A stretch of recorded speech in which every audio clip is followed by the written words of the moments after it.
Alright, here we are at Spa, taking a look at the unreleased Historic Sim Studios BRM P153, the 1970s BRM. Figured I'd take a look around Spa because Pedro Rodriguez got his last win here in 1970, but also I have a league race here come Friday night that I can't attend, so I figured I'd check off both boxes with one video and check out a mod while I'm at it.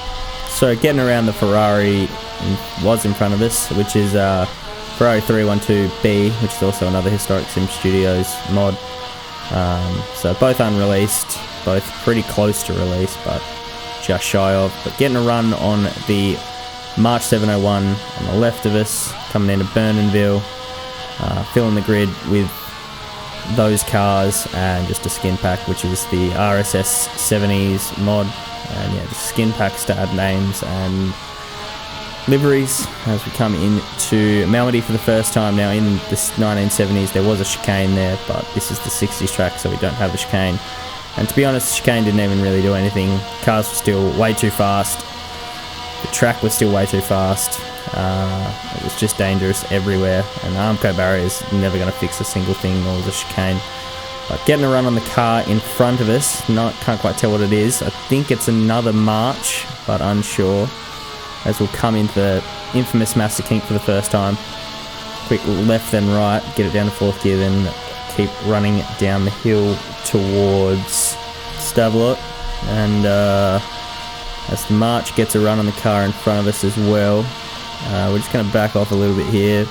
Took me a while to film this video, and the AI loved to just have a massive praying going through there. But here we are in the Stavelot for the first time.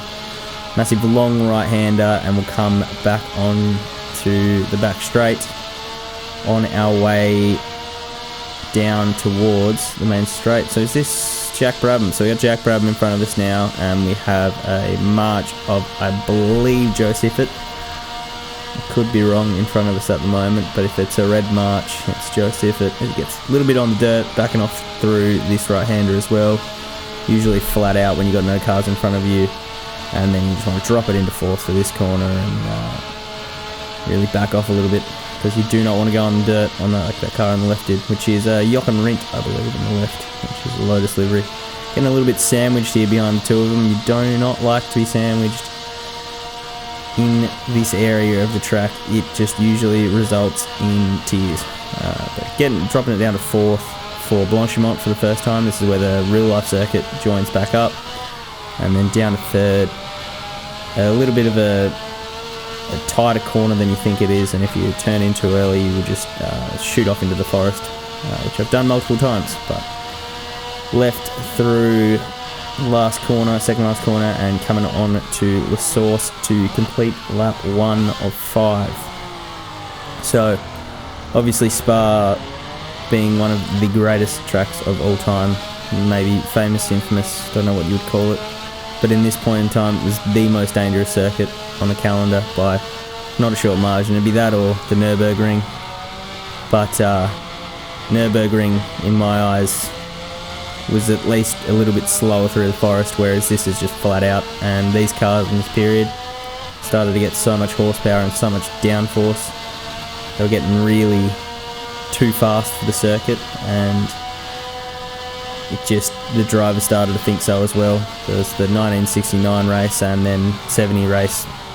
Well, the 1969 race was vetoed, but then they ran the 70s race with Armco and chicanes like it was going to do anything, and they still vetoed it after that, and they went to some other track, Nivelles I think it's called, a year after that, and then Zolder ran for a couple of years up until the 80s I believe. It's like 88 when Spa rejoined the calendar, and he's pretty much stayed the same track from the 88 version till what it is now. So great track, but still quite dangerous really. Come up through Eau Rouge, and the cars nowadays are just so fast and so much downforce that you can take it flat. It's getting back to that dangerous period, I think. So it'd be interesting to see whether they make any changes to it in the coming years and how much of its character it will actually maintain. But I was researching and realised that you can actually drive all these roads in real life to this day. They're all exactly the same. You can see the Master Kink and you can see the houses where they were. It's just insane to me, because you would just, if you got it wrong, you're going through someone's driveway and into their living room. So come here once more, you know, like there's a house on the right there, you're going to plough through their wall if you get it wrong. So drivers often backed off quite a lot for that corner. But head down towards Stavelot once more. Got Jack Brabham, I believe, in front of me.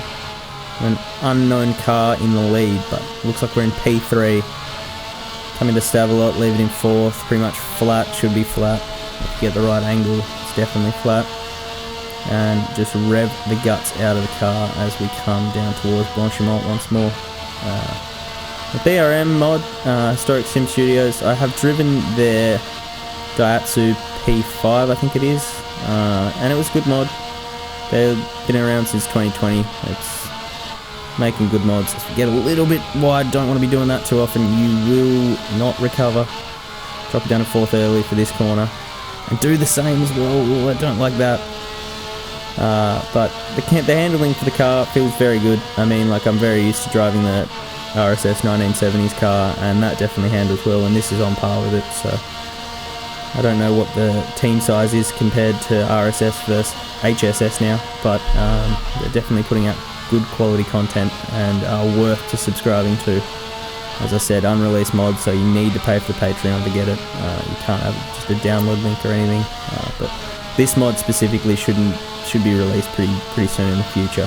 So good to check it out while it isn't. As we come down towards La Source once more, closing the gap on the cars in front just a little bit. Let's see if I can make any proper tracks on this lap now. This track always makes me so happy, especially when you do this race in VR and you come down the hill towards Eau Rouge and up Radillon. It's just so amazing to see the hill, and then you look in your mirror on the way back and see all the cars that you've left behind you and all the chaos from behind you. It's just absolutely amazing. It's such a gorgeous mod.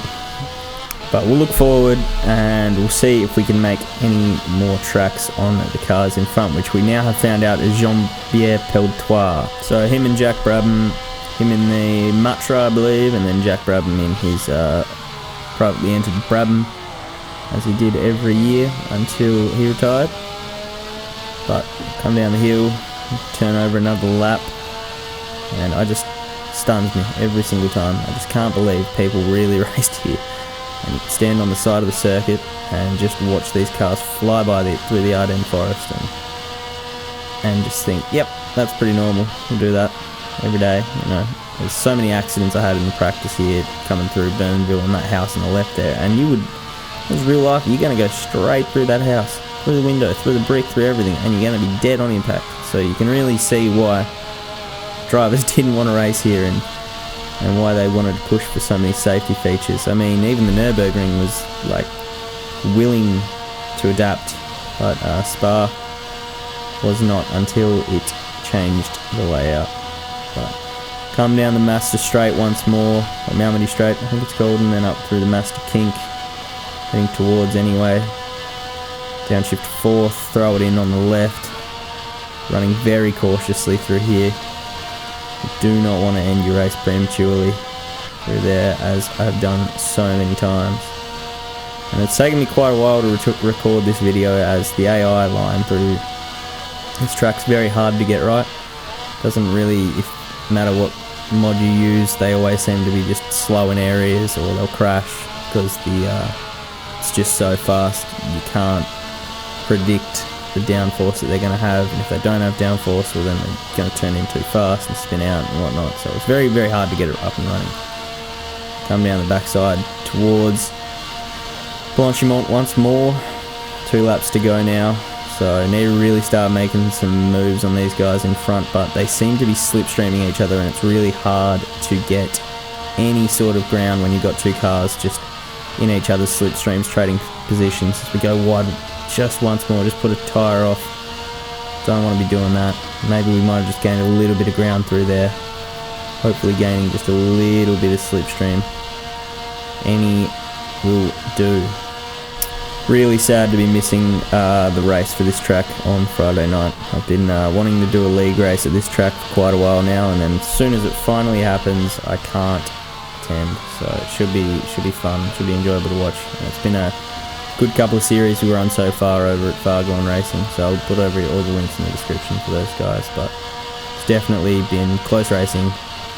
Very clean racing as well, but it's fun running all the vintage tracks and vintage cars and actually having competitive people, so really good to see. Made a lot of tracks on the cars in front through that last sector there, so closing in quite a lot. Should be missing gear, don't need that just as we close in. So back to that 1.6 second gap, Jack Brabham, 3:29 lap time, which is quite good. I think the actual race record's like 3:27 or something. But pretty good anyway. But we'll come down the Camel Straight and clip that inside curve and straight line it all the way until we get to Le Com, and then braking at the 100 board just before, down to third, sometimes down to second. Want to hug the inside as much as possible, let the car run out wide as we come down towards Burnhamville once more. So closing in on the cars in front, definitely should be able to make an attack this lap, by the end of this lap, if not next. And realistically, we've only got 2 to do it. But we'll come into Burnhamville, staying in 5th, and then drop back to 4th, that bush there, and then back on the throttle as soon as possible, let the car run out wide. You should be flat once you downshift if you get it right, and then flat all the way through here, little lift, and then turn in at Malmedy. Sometimes the car gets loose, sometimes it doesn't, you never really know. And then picking up the slipstream of Mr. Brabham in front, so could be on for a move into or after the Master Kink. Starting to gain a lot of speed now, and just gaining the whole way down the straight. Let's see.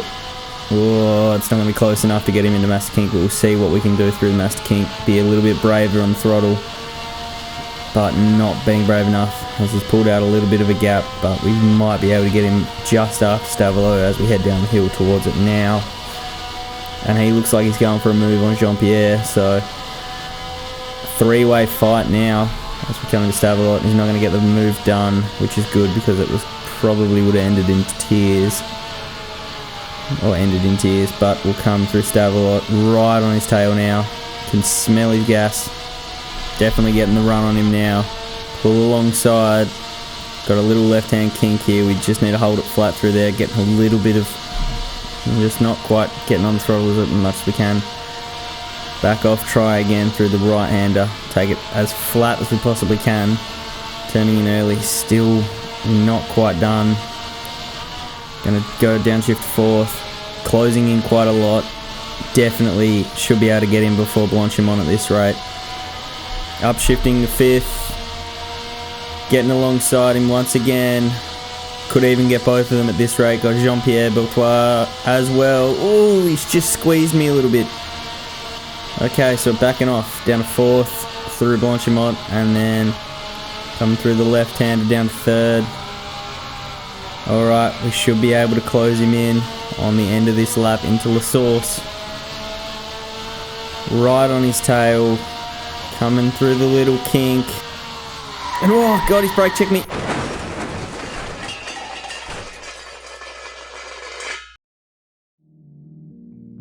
And that right there is vintage motorsports. If you crashed on a track like this, you're not coming back. And if you are, you're coming back bruised and bloody probably. It's a shame that we lost so many lives during this period, because a lot of it could have been avoided had safety features come in a few years early, but at least we have them now, I suppose. But anyway, Jean-Pierre Beltois went out to punch in a really solid lap here and win the race by quite the distance over Jack Brabham with no opposition. But anyway, that's racing, and I'll see you guys next time.